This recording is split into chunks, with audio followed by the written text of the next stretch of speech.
আজি যেহেতু সাপ্তাহিক বজাৰ, এইফালে এয়া পদিনা, মান ধনিয়া, এইফালে এয়া মচন্দৈ, নিশ্চয় সকলোৱে চিনি পাইছে। আগতে অকণমান নাজানি নুশুনি, নাজানে বুলি নহয় আৰু ধৰক জানি শুনি ভুল কৰা হ'ল, সাৰ দিয়া পাচলি ঢেৰ খালোঁ। এতিয়া একেবাৰে বাদেই দিলোঁ আৰু সাৰ দিয়া একোৱেই নাখাওঁ, লাগিলে লঘোণেই থাকিম। এইফালে আপোনাৰ খুতৰা শাক, এয়া নৰসিংহ, বৰ বেছিকৈ লোৱা হৈছে মানে আজি যিহেতু বজাৰৰ বাৰ যে, সেয়েহে। আৰু এটা বস্তু দেখুৱাই দিছোঁ, এইকেইটা মানে কেইটামান বস্তু মিলাই একেলগে ভাজিম এতিয়া। এয়া সাৰ জাবৰ নিদিয়া ঢেকীয়া। ঢেকীয়াখিনি চাওকচোন কিমান মৰম লাগিছে। বহুত ল'লে ন আজি ঢেকীয়া, ভালেই হ'ল হয় ন।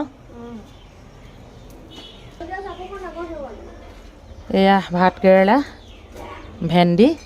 অৱশ্যে মই ভেন্দি খাব নোৱাৰোঁ। এইকেইটা আকৌ আমাৰ এই গহৰা গজা এজোপা আছিলে, তাতে হৈছে বুজিছেনে। সেয়েহে মানে হেৰি কৰিম এতিয়া, এইকেইটা বনাই খাম। এইটো আকৌ হোটেলৰ বাবে বনাই থৈছে। এইবিলাকতো আৰু চাবহে পাৰি, খাব নোৱাৰি, বাদ দিলোঁ আৰু মাছ মাংস। যিমান পাৰোঁ হেল্ডি খানা খাম। ভোট জলকীয়া আচাৰ অলপ বনালোঁ আৰু বনাব লাগিব।